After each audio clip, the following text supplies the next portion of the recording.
இந்த நாளிலே நாம் பார்க்க இருக்கிறதான செய்தியினுடைய தலைப்பு, நாம் கடந்த நாட்களிலே, கடந்த வருடங்களிலே, பிறந்த நேரம் முதல் அல்லது நம்முடைய முற்பிதாக்களின் நேரத்திலிருந்து நிறைய ஆசீர்வாதங்களை கர்த்தர் நமக்கு வைத்திருந்தார்.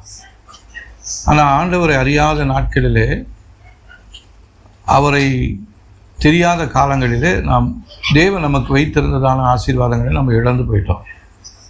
இப்போ தேவனை அறிந்த பின்பும் கூட நாம் தேவன் நமக்கு குடும்பத்திற்கு வைத்திருக்கிறதான எல்லா ஆசீர்வாதங்களையும் இழந்து போயிருக்கிறோம்.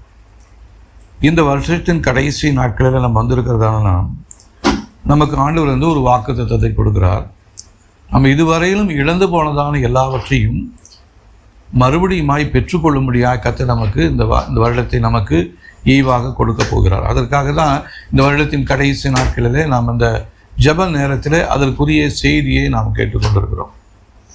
2 நாட்களாக நாம் தேவனுடைய வார்த்தையை கேட்டோம்.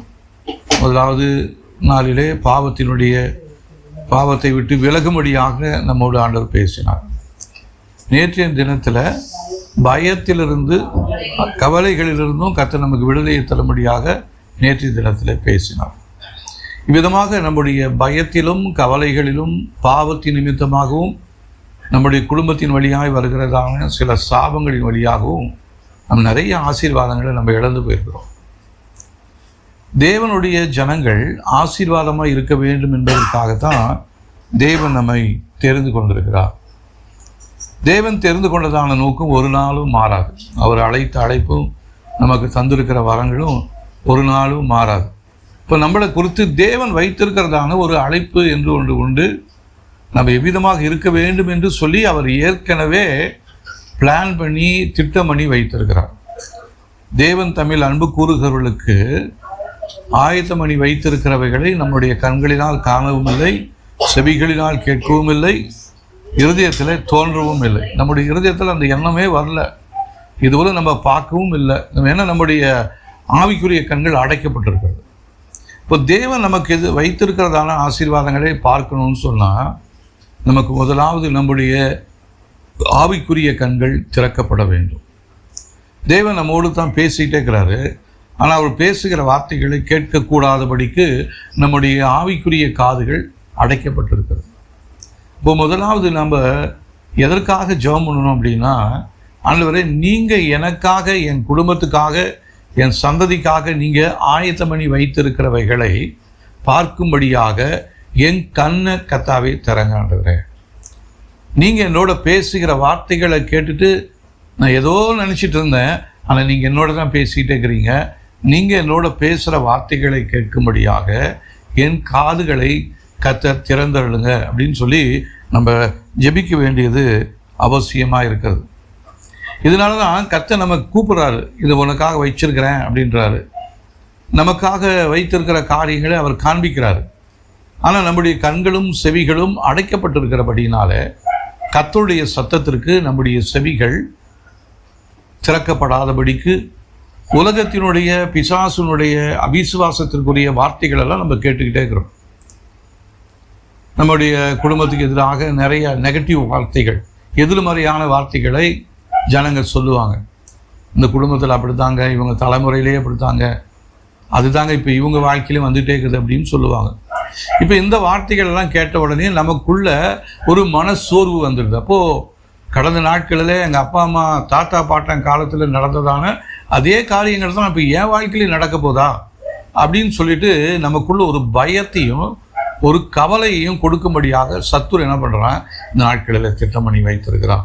ஆனால் ஒரு சந்தோஷமான செய்தி இதுக்கு மத்தியில், தேவன் இந்த நாட்களில் நம்மோடு பேசுகிறதான வார்த்தைகளை கேட்கும்படியாக இந்த நேரத்தை கர்த்தர் நமக்கு கொடுத்திருக்கிறார். பைபிளில் பார்த்தீங்கன்னா இப்படி நிறைய காரியங்கள், இழந்து போனதான நன்மைகளுக்குரியதான ஆசீர்வாதங்களுக்குரியதான காரியங்களை தேவ ஜனங்கள் பெற்றுக்கொண்டதை நம்மால் வாசிக்க முடிகிறது. அதை வாசிக்கிறோம், அதை கேட்குறோம், ஆனால் அது நம்முடைய இருதயத்துக்குள்ளே தங்கிறதே இல்லை. இது எனக்காக தான் சொல்லியிருக்கிறாரு அப்படின்னு. இந்த வேதத்தை தேவன் நமக்கென்று தான் எழுதி கொடுத்திருக்கிறார்.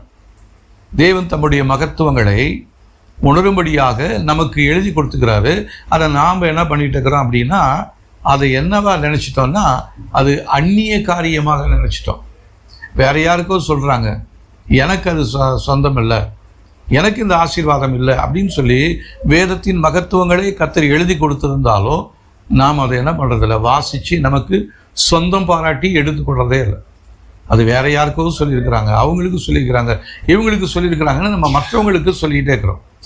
தேவன் நமக்காகத்தான் எல்லாவற்றையும் உருவாக்கி வைத்திருக்கிறார். இந்த உலகத்தையே அவர் உருவாக்கினதுக்கு காரணம் அதில் சந்தோஷமாக சமாதானமாக இருக்கணும், நீடித்த நாட்களாக இருக்கணுன்றதுக்காக தான் தேவன் நம்மை ஏற்படுத்தியிருக்கிறார்.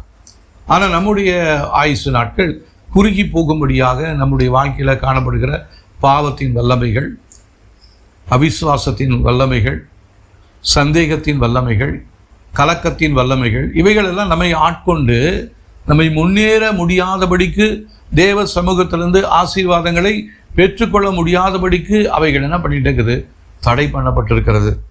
இந்த நாட்களில் தேவன் அதற்குரிய காரியங்களை நம்முடைய வாழ்க்கையில் செய்ய போகிறார். அதற்காக அவர் ஒரு வாக்குத்தத்த வார்த்தையை, நிறைய வாக்குத்தத்தங்களை கொடுத்துருக்கிறாரு. அதில் ஒரு வசனத்தை நம்ம வாசிக்கலாம் பாருங்கள்.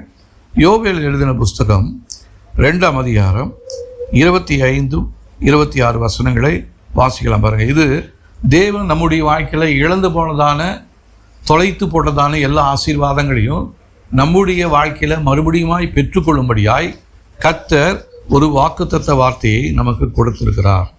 நம்முடைய வாழ்க்கையை சரி செய்ய போகிறார். இழந்து போனதான எல்லா நன்மைகளையும் பெற்றுக்கொள்ளப் போகிறோம். நம்முடைய வாழ்க்கையில் தடைப்பட்டிருக்கிற காரியங்கள் இந்த நாட்களிலே அந்த தடைகளெல்லாம் உடைக்கப்பட போகிறது. தேவன் அதற்காக இந்த நேரத்தை நமக்கு ஈவாக கொடுத்திருக்கிறார். அதனால் யோவேல் 2ஆம் அதிகாரம் 25, 26 வசனங்களை வாசிக்கலாம் பாருங்க. வாசிக்கலாம். நான் உங்களிடத்தில் 1061 பசி நான் உங்களுக்கு அனுப்பின பெரிய சேனைகளாகிய வெட்டுக்கிளிகளும் பச்சை கிளிகளும் முசுக்கட்டையை குஷ்டிகளும் பச்சை புல்களும் பச்சித்த வருஷங்களின் நினைவுகளை உங்களுக்கு திரும்ப அளிப்பேன். நீங்கள் சம்பூர்ணமாக சாப்பிட்டு திருப்தி அடைந்து உங்கள் அதிசயமாய் நடத்தி வந்த உங்கள் தேவனாகிய கர்த்தருடைய நாமத்தை துதிப்பீர்கள். என் ஜனங்கள் ஒருபோதும் வெட்கப்பட்டு போவதில்லை. ஆமாம், கடந்த நாட்களில் முசுக்கட்டை பூச்சி, பலவிதமான தீமையின் காரியங்கள் நம்முடைய வாழ்க்கையில் அரித்து போட்டுருச்சு. செடியை வளர விடாமல் அரிச்சு போட்டுருச்சு. அதில் நம்ம விளைச்சல் எல்லாமே நஷ்டமாகி போயிடுச்சு. கையின் பிரயாசங்கள் எல்லாம் வாய்க்க செய்ய முடியாதபடிக்கு எதிராளி என்ன பண்ணிட்டான், நம்முடைய எல்லைகளுக்குள்ளாகவே வந்து அது முளைக்க முடியாதபடிக்கு, அதிலிருந்து எந்த விதமான பலனையும் கனியையும் பெற்றுக்கொள்ள முடியாதபடிக்கு நம்முடைய வாழ்க்கையில் வந்ததான எல்லா விளைச்சல்களையும் பிசாசு தடுத்து கடித்து நஷ்டப்படுத்தி போட்டுட்டான். இப்போ நம்ம நஷ்டத்தில் இருக்கிறோம். ஆனால் கர்த்தர் இப்போ இந்த நாட்களில் நமக்கு என்ன சொல்கிறாருன்னா, அவருடைய ஜனங்களாகிய நாம் வெட்கப்பட்டு போவது இல்லை. இதுவரையிலும் நம்முடைய வாழ்க்கையில் வந்ததான நஷ்டங்கள், கஷ்டங்கள் எல்லாம் பார்த்து நம்ம ரொம்ப வெட்கத்தோட, தலைக்குனிவோட, அவமானத்தோடு இருக்கிறோம். இது என் வாழ்க்கையில் நடக்கலையே, என் குடும்பத்தில் இப்படி ஒரு நல்ல காரியம் நடக்கலையே. இப்போ கிருபாகரனுடைய திருமண காரியங்களுக்காக ஜெபிச்சு கொண்டு இருக்கிறோம். திருமண காரியங்கள் ஏதாவது ஒரு காரியத்தில் ஏதாவது ஒரு தடை வந்துடுது. நம்மளும் முயற்சி பண்ணிக்கிட்டே இருக்கிறோம், நிறைய காரியங்களை பார்த்துக்கிட்டு தான் இருக்கிறோம். ஆனால் அதில் ஏதோ ஒரு தடை வந்துடுது. அந்த தடை எந்த ரூபத்தில் வருது, யார் மூலமாக வருது அப்படின்னா பிசாசினால தான் வருது. ஆனால் நம்ம என்ன பண்ணிடுறோம், நம்ம மனுஷங்களை ஒரு வேளை குறை சொல்லணும். இது இவங்களால தான், அவங்களால தான். இல்லை, இதுக்கு பின்புறம் இருந்து நம்முடைய யுத்தம் மாம்சத்தோடும் இரத்தத்தோடும் அல்ல, வான மண்டலங்கள் இருக்கிற பொல்லாத ஆவியின் சேனைகளோடு தான் நமக்கு யுத்தம் இருக்கிறது. அப்போ நமக்கு எதிராளி ஒருத்தன் இருக்கிறான். அவன் என்ன பண்ணிகிட்டே இருக்கிறான், நம்ம குடும்பத்தில் நடக்க வேண்டிய நல்ல காரியங்களை தடை பண்ணி தடுத்து வைத்து கொண்டே இருக்கிறான். அதனால் அவனுக்கு என்ன, நம்முடைய கவலை, நம்முடைய இருதயத்தில் வருகிறதான வேதனை, அதெல்லாம் அவனுக்கு ரொம்ப சந்தோஷம் கொடுக்கக்கூடியதாக இருக்கிறது. அவனுக்கு வேறு இதில் ஒன்றும் கிடைக்காது. நம்ம வாழ்க்கையில் நடக்காததுனால அடுத்தது என்ன சொல்லுவாங்க தெரியுங்களா, கோயிலுக்கு போயிட்டு இருக்கிறாங்களாம், ஜெபம் பண்ணிக்கிட்டே இருக்கிறாங்களாம், ஏன் இவங்களுக்கு மாத்திரம் கிடைக்கல அப்படின்னு சொல்லி தேவனுடைய நாமத்தை கனவீனப்படுத்தும்படியாகவே பிசாசு இந்த காரியங்களை செய்து கொண்டிருக்கிறான். ஆனாலும் செய்து கொண்டு அவன் எல்லாத்தையும் திருடி நமக்கு வர வேண்டிய எல்லா நன்மைகளையும் கெடுத்து ஆசீர்வாதங்களை அவன் திசை திருப்பி வைத்திருந்தாலும் கர்த்தர் இந்த நாட்களில் என்ன சொல்றார் அப்படின்னா, அவருடைய ஜனங்களாகிய நாம் இனி வெட்கப்பட்டு போவது இல்லை. ஒரு நாளும் வெட்கப்பட்டு நம்ம போவது கிடையாது. காரணம், நம்முடைய ஆண்டவர் நமக்காக யுத்தம் செய்கிறவர். நாம் இழந்து போனதான அறியாமையினாலே நம்முடைய குடும்பத்திலிருந்து பிசாசினால் திருடி செல்லப்பட்டதான எல்லா நன்மைகளையும் நாம் திரும்ப பெற்றுக்கொள்ளும்படியாக, திரும்ப அளிக்கும்படியாக தேவன் இந்த நாட்களிலே நமக்காக எழும்பி இருக்கிறார். ஹல்லேலூயா. அவர் தான் நமக்காக யுத்தம் செய்கிறதான தேவனாக இருக்கிறார். அவர் சொல்றாரு, இந்த யுத்தம் என்னுடையது, நீங்க சும்மா இருந்தா போதும் அப்படின்றாரு. சும்மா இருந்தானா நம்ம சும்மா இருக்கிறது இல்லை. தேவனை துதித்து ஆராதித்து அவருடைய வார்த்தைகளை அதிகமாக தியானித்து கொண்டிருக்கும் பொழுது அந்த வார்த்தைகள் நமக்குள்ளாக இல்லாத காரியத்தை உருவாக்கக்கூடிய வல்லமை அவருடைய வார்த்தையில் இருக்கிறது. இந்த உலகத்தை உருவாக்கும் பொழுது அவர் செய்ததான என்ன காரியம், இந்த உலகத்தெல்லாம் உருவாக்கினார். இவ்வளோ மிருகங்களையும் இவ்வளோ செடி கொடிகளை பூக்களை எல்லாத்தையும் பார்க்கும் பொழுது இன்னும் நம்ம பார்க்காத எவ்வளோ பூக்கள் இருக்கிறது, எவ்வளோ மரங்கள் செடிகள் கொடிகள் எல்லாமே இருக்குது. நம்ம தேசத்தில் இல்லை, வெளி தேசத்தில் இருக்குது. நம்ம தேசத்தில் இன்னும் நிறைய காரியங்களை நம்மளால் பார்க்க முடியல. இது எல்லாத்தையும் ஆண்டவர் தான் உருவாக்கினார் இல்லைங்களா? அப்போது அதை எப்படி உருவாக்கினார் அப்படின்னா, அவர் தம்முடைய வார்த்தையினாலே எல்லாவற்றையும் உருவாக்கினார். அவருடைய வார்த்தையினால் எல்லா காரியங்களையும் உருவாக்கி வைத்திருக்கிறார். ஆனால் அதை பார்க்க முடியாதபடிக்கு பிசாசு நம்முடைய இருதயத்தை வஞ்சித்து வைத்திருக்கிறான். நமக்கு முன்பாக தீமையான காரியங்களை அவன் ஏற்படுத்தி வைத்திருக்கிறான். நேரான வழிகளை கோணலான வழிகளாய் செய்து வைத்திருக்கிறான். நம் போகிற பாதைகளிலே குழிகளை வெட்டி நம்ம கீழே விழுந்து அழிஞ்சு போகணுன்றது அவனுடைய திட்டம். அந்த குழியிலேருந்து ஏறி வெளியே போனால் வேற வலையை விரித்து வச்சிருக்கிறான். இப்படி நிறைய தடைகளை பிசாசு இந்த நாட்களிலே நம்முடைய வாழ்க்கையில் குடும்பத்தில் காண முடியாதபடிக்கு செய்து வைத்திருக்கிறதான அந்த எல்லா நன்மைகளையும் கர்த்தர் இந்த நாட்களிலே நம்முடைய வாழ்க்கையில மறுபடியுமாய் திருப்பி கொடுக்க போகிறார். ஆமா, அவருடைய ஜனங்கள் நாம் ஒரு நாளும் வெட்கப்பட்டு போவதே கிடையாது. அந்த நம்பிக்கை அந்த வேளையில நமக்கு வரணும். அதற்காக நம்ம ஜெபிக்கணும். ஆண்டவரே, எங்களுடைய வெட்கத்திற்கு பதிலாக, எங்களுடைய நிந்தைக்கு பதிலாக, எங்களுடைய அவமானத்திற்கு பதிலாக இரட்டத்தனியான ஆசீர்வாதத்தை இந்த நாட்களிலே நீங்க எங்களுக்கு தருவேன் என்று சொல்லியிருக்கிறீங்க. இப்போ நம்முடைய ஜெபம் அதுவாக இருக்கணும். இந்த நாட்களிலே, இந்த வருடம் முழுவதுமா, இந்த வருடம் இன்னும் 2 மாதம் இருக்குது இல்லைங்களா? அந்த 2 மாதத்திலே நம்ம தொடர்ந்து இதுக்காக ஜெபம் பண்ணிகிட்டே இருப்போம். கர்த்தர் புதிய வருடத்திற்குள்ளாக நாம் நுழைவதற்கு முன்பாகவே அல்லது நுழைந்த பின்பாகவே கர்த்தர் நம்முடைய வாழ்க்கையில் நிச்சயமாகவே நடக்க வேண்டிய எல்லா நல்ல காரியங்களையும் அவர் நடத்தி காண்பிக்க போகிறார். நம்முடைய முகம் வெட்கத்திற்கு விலக்கி பாதுகாக்க போதுமானவராக இருக்கிறார். இதற்கு வேதத்திலிருந்து சில உதாரணங்களை நம்ம வாசிக்கலாம். முதலாவது யோபுவினுடைய புஸ்தகம் 42ஆம் அதிகாரம் 10ஆம் வசனம். நம்ம எல்லாருக்குமே யோபுவினுடைய அந்த கதை தெரியும் இல்லைங்களா? கதை தான் உண்மையாகவே நடந்தது.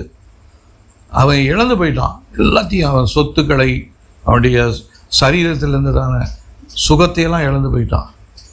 ஆனால் கர்த்தர் இறுதியாக யோபு 42ஆம் அதிகாரம் 10ஆம் வசனம் பாருங்க.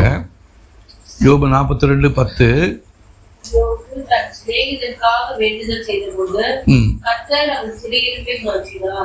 யோபுக்கு முன் இருந்த எல்லாவற்றையும் பார்க்கிறோம் இரட்டத்தனையாக கர்த்தர் அவனுக்கு தந்தருளினார். ஆமென்.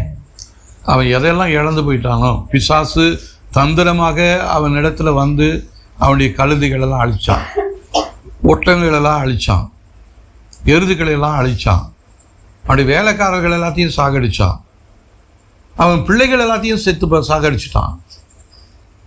கடைசியில் அவனுடைய சரீரத்தையும் கெடுக்கும்படியாக ஒரு கொடூரமான ஒரு வியாதி ஒன்று வந்துச்சு. பெரிய அழிவுக்குள்ள யோபு போயிட்டாரு. அவர் நினைச்சு பார்த்திராத நஷ்டங்கள், கஷ்டங்கள் அவருடைய வாழ்க்கையில் வந்துடுச்சு.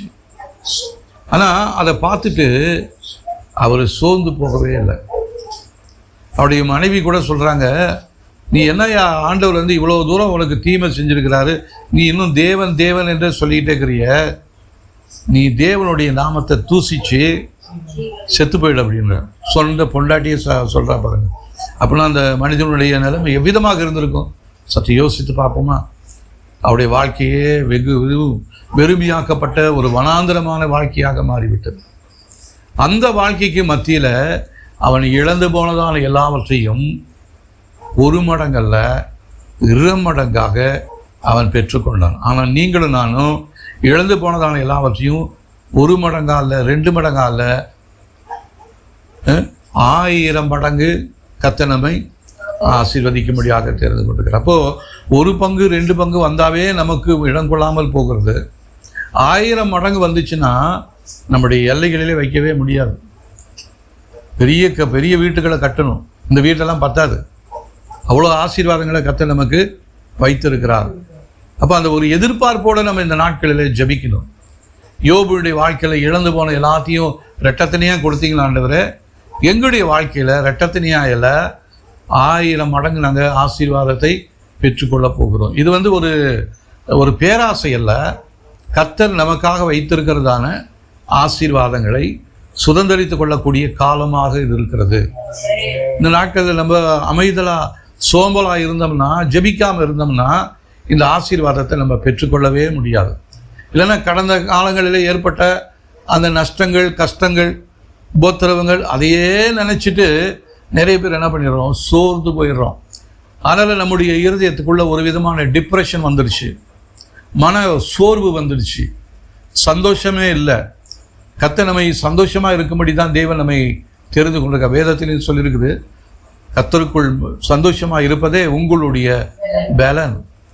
நம்ம சந்தோஷத்தை இழந்ததுனால நம்முடைய வாழ்க்கையில் காணப்பட வேண்டிய பலனை என்ன பண்ணிட்டோம், இழந்து போயிட்டோம்.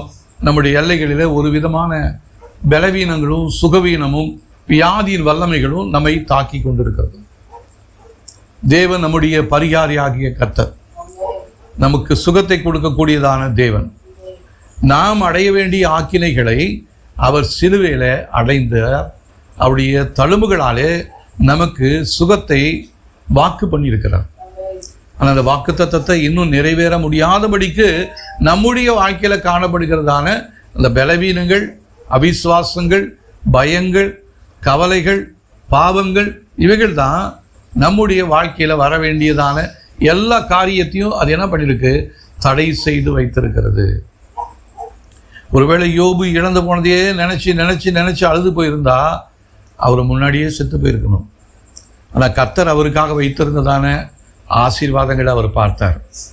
பிள்ளைகளெல்லாம் செத்து போயிட்டாங்க. ஆனால் கடைசி அந்த 42 அதிகாரம் நம்ம வாசிக்கிறோம், இழந்து போனதான அவருடைய பிள்ளைகளை எல்லாத்தையும் கர்த்தர் புதிதாக மாற்றி வெகு சௌந்தரியம் உள்ளவர்களாய் கர்த்தர் அவர்களை அந்த தேசத்தில் யோபுடைய குமாரத்திகள், அது வசனவாசி, கர்த்தர் யோபுவின் முன்னிலைமையை பார்க்கிறோம், அவர் பின்னலைமையை ஆசீர்வதித்தார். 14,000 ஆடுகளும் 6,000 ஒட்டகங்களும் 1000 ஏர்களும் 1000 கழுதைகளும் அவனுக்கு உண்டாயின. 7 குமாரரும் 3 குமாரத்திகளும் அவனுக்கு பிறந்தார்கள். மூத்த மகளுக்கு எபிமாள் என்றும், 2ஆம் மகளுக்கு கெட்சியாள் என்றும், 3ஆம் மகளுக்கு என்றும் பெயரிட்டாள். தேசத்தில் எங்கும் யோபுவின் குமார்த்திகளைப் போல் சௌந்தரியமான பெண்கள் காணப்படவில்லை. அந்த தேசத்திலேயே யோபுடைய பிள்ளைகளை போல அழகுள்ள பிள்ளைங்க வேற யாருமே இல்லையா பாருங்க. இப்போ எவ்வளோ காரியங்களை ஆண்டவர் யோபுக்கு கொடுத்துருக்கிறாருன்னு. இப்போ இழந்து போனதான பிள்ளைகளை மக்களையே நினைச்சு அவர் வருத்தப்பட்டுக்கிட்டே இருந்திருக்கலாம். ஆனால் இப்போ நமக்கு இருக்கிறதான இந்த இயேசு கிறிஸ்துவின் ரத்தம், இந்த இயேசுவின் நாமம் அந்த நாட்களில் யோபுக்கு தெரியல. ஒருவேளை தெரிஞ்சிருந்தால் அவர் அந்த இயேசுவின் நாமத்தினை கேட்டிருக்கலாம், கிருபையை பெற்றுக்கொண்டிருக்கலாம்.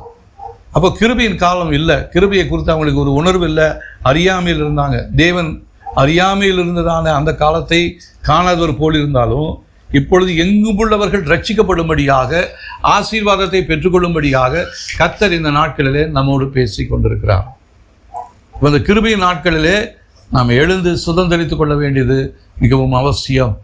யோபுடைய பிள்ளைகள் அந்த ஊர்லேயே அழகுள்ளவங்களாக இருந்தாங்களாம். இப்போது நம்முடைய பிள்ளைகள், நம்முடைய எதிர்கால வாழ்க்கை ஒரு ஆசீர்வாதமான வாழ்க்கையாக மாற்றப் போகிறார். ஹல்லேலூயா.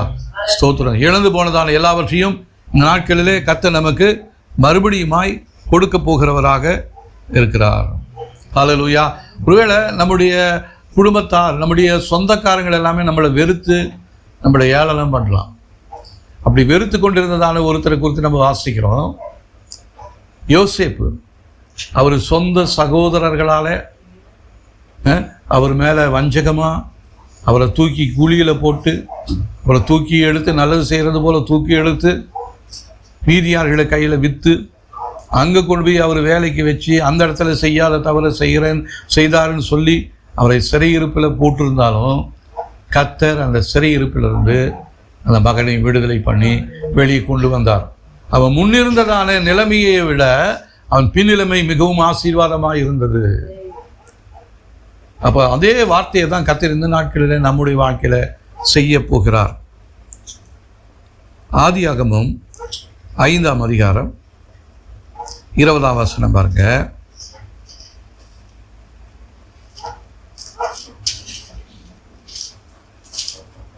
ஆதியாகமம் 50ஆம் அதிகாரம் 20ஆம் வசனம்.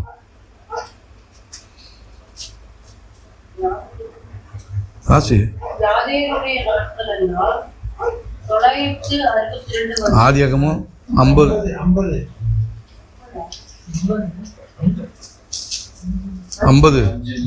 ஆமாம் 50 20.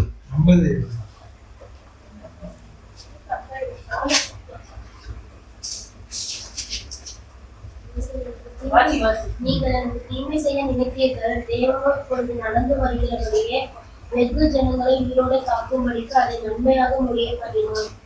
ஆமாம். இப்போ நம்முடைய குடும்பங்கள், சொந்தக்காரங்கள் எல்லாமே நமக்கு தீமை செய்யணுன்ற நோக்கத்தில், நம்மளை அவமானப்படுத்தணுன்ற நோக்கத்தில், நம்மளை கீழே விழத்தள்ளணுன்ற நோக்கத்தில் அவங்க செய்தாலும் அவங்களுக்கு உதவி செய்யும்படியான கிருபையை கர்த்தர் நமக்கு கொடுக்குறார். யாரெல்லாம் நமக்கு எதிராக நிற்கிறாங்களோ அவங்கெல்லாம் நம்முடைய சார்பிலே வரப்போகிறாங்க. ஹல்லேலூயா.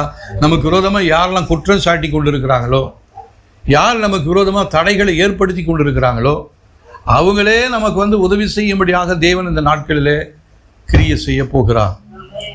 நிறைய காரியங்களை, நிறைய சாட்சிகளை நமக்கு கேட்டிருக்கிறோம். நமக்கு துன்பம் விளைக்கும்படியா, துயரம் கொடுக்கும்படியா, துக்கத்துக்கு மேலே துக்கம் வரும்படியா, குழியில் தூக்கி போடும்படியா, செய்யாத பாவத்தை செஞ்சேன் என்று சொல்லி அவமானப்படுத்தி ஜெயிலுக்குள்ளே போட்டு இவ்வளோ நிந்தனைகளுக்குள்ள போராட்டத்துக்குள்ளே வந்தாலும் அந்த யோசேப்பினுடைய சகோதரர்கள் என்ன சொல்கிறாங்க, அவங்கக்கிட்ட பயந்து யோசேப்புக்கு இப்போ ஒரு பெரிய உயர்ந்த அடைக்கலம் வந்துருச்சு. அந்த தேசத்தில் அவர் தான் இப்போ உயர்ந்த அதிகாரி. பார்வோனுக்கு அடுத்தது அந்த யோசேப்பு தான். அந்த பார்வன் சொல்கிறாரு, உன் உத்தரவு இல்லாமல் ஒருத்தனும் கையை காலையோ தலையவோ அசைக்கவோ கூடாது, நீட்டவும் கூடாதுன்ட்டார். இப்படிப்பட்டதான ஒரு அதிகாரம் பாருங்க அவனுக்கு.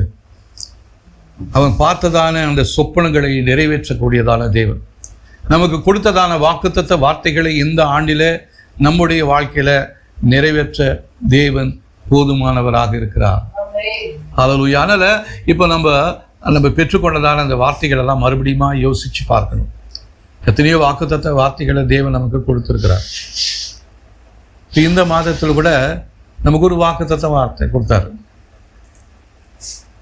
அந்த தரையை என்ன பண்ணணுமா, கொத்தி அதை பண்படுத்த வேண்டும் என்று சொல்லி, தரிசு நிலத்தை பண்படுத்த வேண்டும் என்று சொல்லி தேவன் நமக்கு வாக்கு பண்ணியிருக்கிறார். நம்முடைய நிலம் எங்கே இருக்குது அப்படின்னா நம்முடைய இருதயம். அது எப்படி இருக்குதான், கல்லான இருதயமாக இருக்குதான். இப்போ அதில் ஒரு விதைக்க போகிறோம், அதில் ஒரு பெரிய அறுவடையை செய்ய போகிறோம்.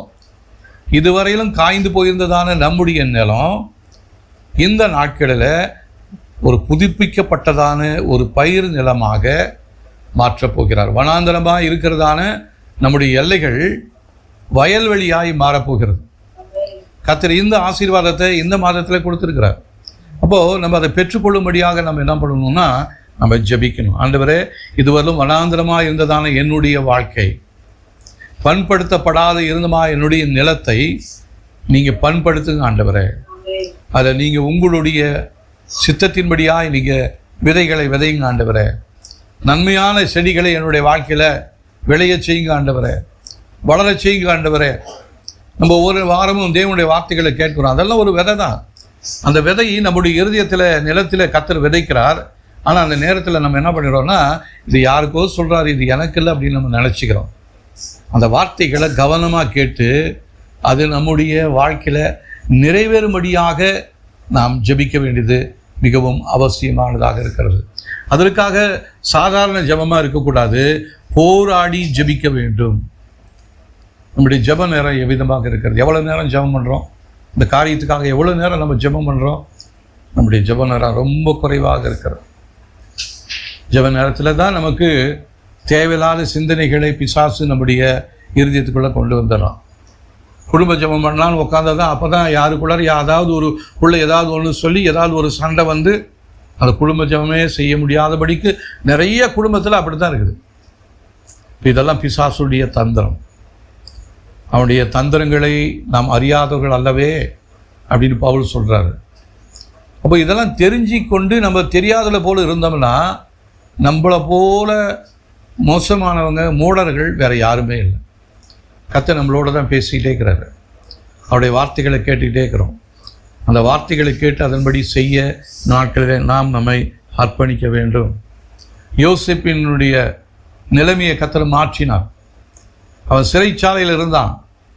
சிறையில் இருந்ததால் அவனை வெளியே கொண்டு வரும்படியாக ஆண்டவர் ஒரு பிளான் பண்ணியிருந்தார். அந்த பிளான் படி பார்வோனுக்கு ஒரு சொப்பனத்தை கொடுத்தாரு. பார்வோனுக்கு சொப்பனத்துக்கு அர்த்தம் தெரியாமல் கலங்கி கொண்டிருந்ததான நேரத்தில் ஏற்கனவே யோசேப்பினாலே உயர்த்தப்பட்டதான பானபாத்திரக்காரன் அந்த பார்வோனுக்கு இப்போ மறுபடியும் பானபாத்திர வேலை செஞ்சிட்டு இருந்தார். அப்போது பார்வோனுக்கு ஒரு கலக்கம். அதை கேட்ட உடனே பானபாத்திரக்காரனுக்கு ஒரு யோசனை வருது. அவர் மறந்து போனதான அவரை ஞாபகப்படுத்தும்படியாக கர்த்தர் செய்தார். அவர் மறுபடியும் ஒரு வாசலை யோசேப்புக்கு திறந்தார்.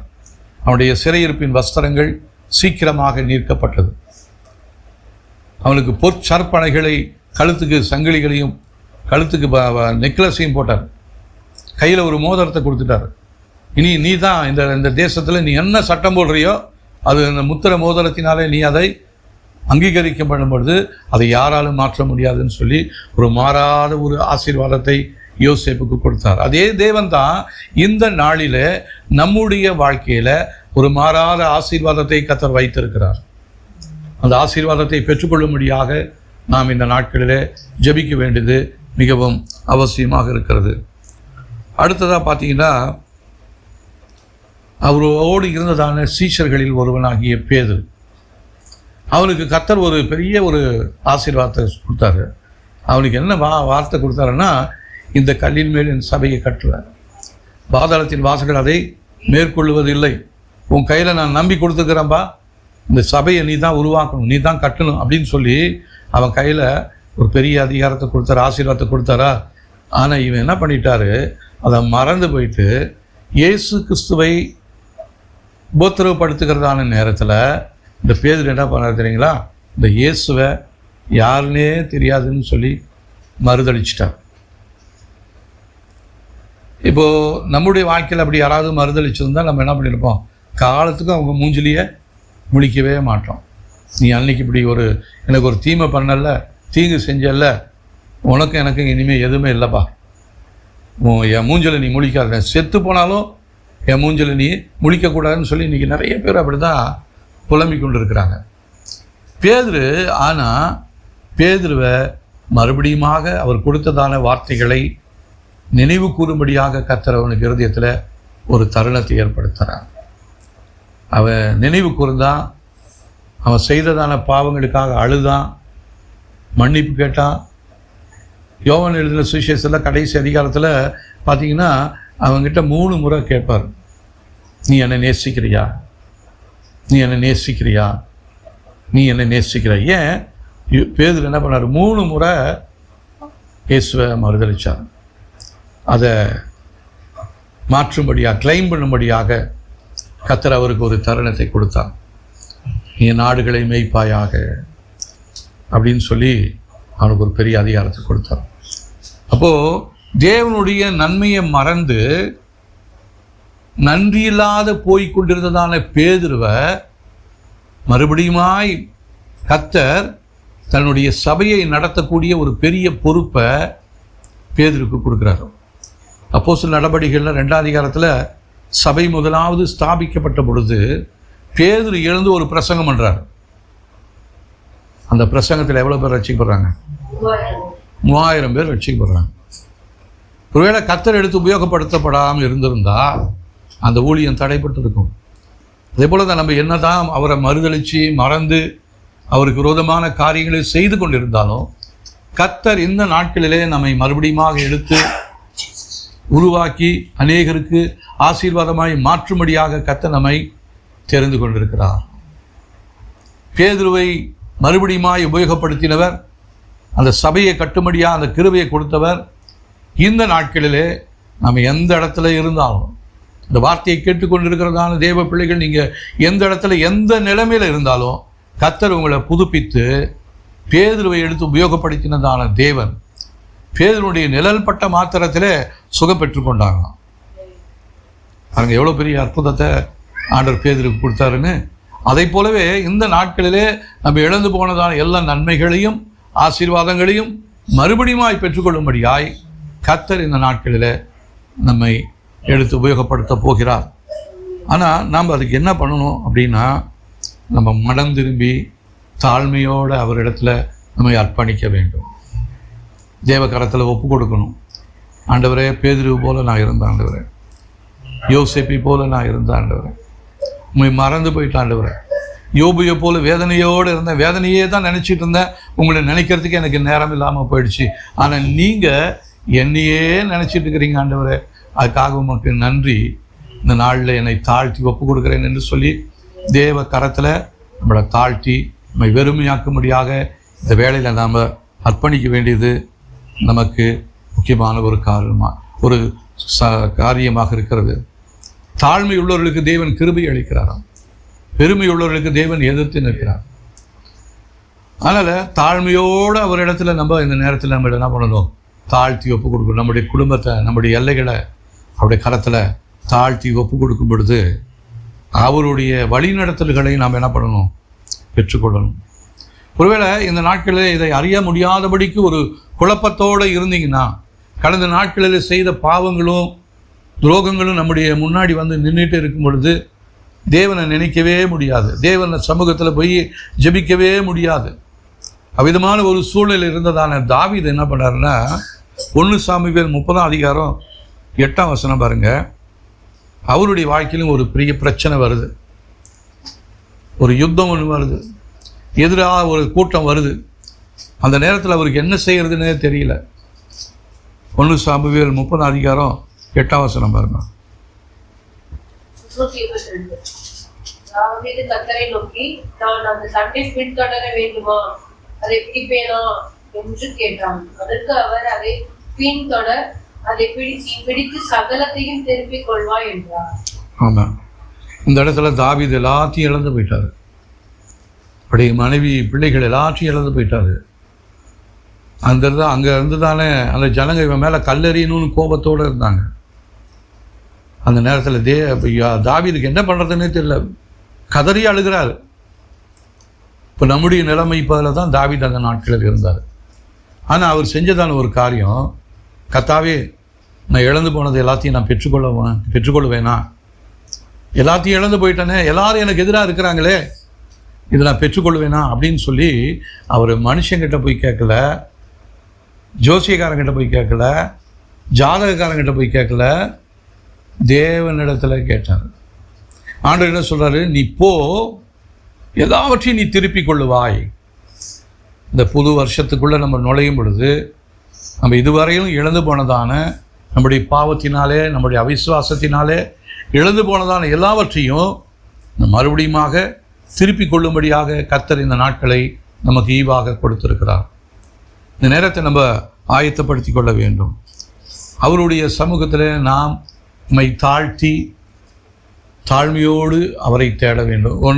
2 நாளாகமும் 7ஆம் அதிகாரம் 14ஆம் வசனம் பாருங்க. 2 நாளாகமும் 7ஆம் அதிகாரம் 14ஆம் வசனம். என் நாமம் தரிக்கப்பட்ட என் ஜனங்கள் தங்களை தாழ்த்தி ஜெபம் பண்ணி என் முகத்தை தேடி அப்பொழுது பரலோகத்தில் இருக்கிற நான் கேட்டு அவர்களுடைய பாவத்தை மன்னித்து தேசத்துக்கு சுதந்திரத்தை கொடுப்பேன். ஸ்தோத்திரம். இதுதான் கர்த்தர் நமக்கு கொடுக்கிற வாக்குத்தத்தம்.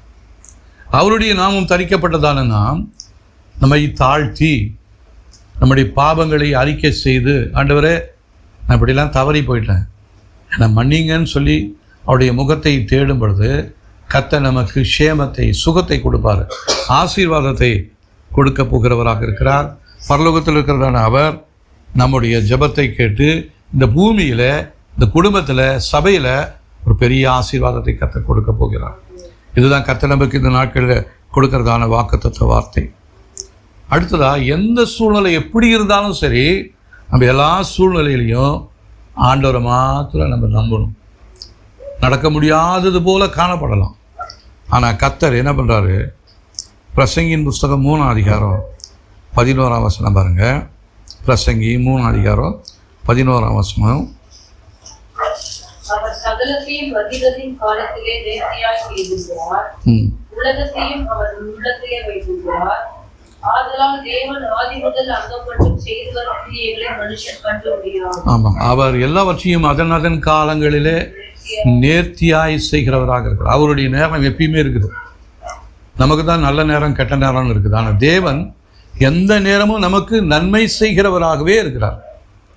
பூமியில் அவர் வாசம் பண்ணும் பொழுது, மனுஷனாக இருக்கும் பொழுது நன்மை செய்கிறவராகவே சுற்றி திரிந்தார். அதே தேவன் தான் இப்போ நம்முடைய குடும்பத்துக்குள்ளே அவர் இருப்பாரானால், நம்முடைய எல்லைகளுக்குள்ளே அவர் இருப்பாரானால், அவருடைய பிரசனம் இருக்குமானால், நமக்கு எதிராக உருவாக்கப்பட்டிருக்கிற எல்லா தடைகளையும் மாற்றி, தீமைகள் எல்லாவற்றையும் மாற்றி, தீமைகள் எல்லாவற்றையும் நன்மையாய் மாற்ற தேவன் போதுமானவராக இருக்கிறார். ஏன்னா அவர் எல்லாவற்றிலும் அதினதின் காலங்களிலே நேர்த்தியாய் செய்கிறவராக இருக்கிறார். எனவே அவருடைய நேரத்திற்கு நம்ம ஒப்பு கொடுப்போம். ஆண்டவரே, என்னுடைய வாழ்க்கையில் காணப்படுகிற அந்த தடைகளை உங்களுடைய நேரத்தின்படி, உங்களுடைய சித்தத்தின்படி என் வாழ்க்கையில் இதை மாற்ற நீங்கள் போதுமானவராக இருக்கிறீங்க, நான் உங்களை நம்புகிறேன், என்னை ஒப்பு கொடுக்குறேன் என்று சொல்லி நாம் அர்ப்பணிக்கும் பொழுது அவர் எல்லாவற்றையும் தம்முடைய சித்தத்தின்படி, தம்முடைய நேரத்தின்படி நம்முடைய வாழ்க்கையில் செய்து முடிக்க அவர் போதுமானவராக இருக்கிறார். ஹல்லேலூயா. அடுத்ததாக, நமக்கு மிகவும் முக்கியமான ஒரு தேவை விசுவாசம். தேவன் ஒருவர் உண்டு என்பதை விசுவாசிக்கிறோம். அவர் நம்முடைய ஜெபத்தை கேட்கிறார், அவர் நம்ம ஜெபத்துக்கு பதில் கொடுக்கிறார். இதுவரையும் இழந்து போன எல்லா நன்மைகளையும் அவர் மறுபடியுமாய் பெற்றுக்கொள்ளப் போகிறோம்.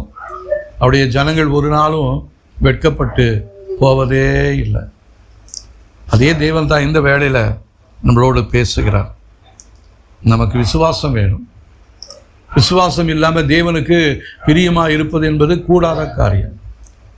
விசுவாசி என்ற பெயரை வச்சுட்டு நமக்கு விசுவாசம் இல்லைன்னா அது எந்த விதத்தில் நியாயம்? ஆனால் விசுவாசத்தை தேவன் நமக்கு தரும்படியாய் நாம் இந்த வேளையில் நம்ம ஜெபிக்க போகிறோம். நமக்கு ஒரு விடுதலையை, ஒரு ரெஸ்டரேஷனை ஆண்டவர் செய்ய போகிறார். ஏசாயா 61ஆம் அதிகாரம் 7ஆம் வசனம் பாருங்க. ஏசாயா 61:7 பாருங்க.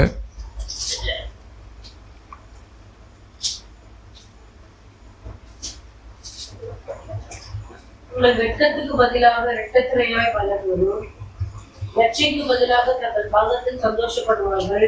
அதினிமித்தம் தங்கள் தேசத்தில் இரட்டிப்பான சுதந்திரமடைவார்கள். நித்திய மகிழ்ச்சி அவர்களுக்கு உண்டாகும். ஆமென். இதுதான் கர்த்தர் நமக்கு கொடுக்கிற வாக்குத்தத்தம். இரட்டிப்பான ஆசீர்வாதத்தை இந்த நாளில் பெற்றுக்கொள்ளப் போகிறோம். நம்முடைய நிந்தைகள், அவமானங்கள் எல்லாம் மாறப்போகிறது.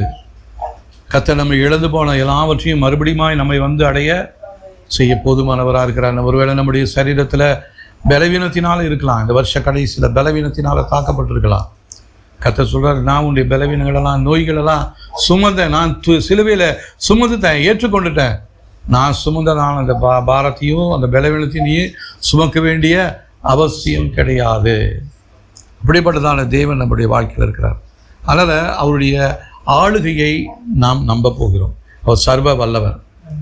என்னுடைய வாழ்க்கையில் சர்வ வல்லவர், என் வாழ்க்கையில் எல்லாவற்றையும் செய்யக்கூடியவர், என் குடும்பத்தில் எல்லாவற்றையும் செய்யக்கூடியவர் அவர்.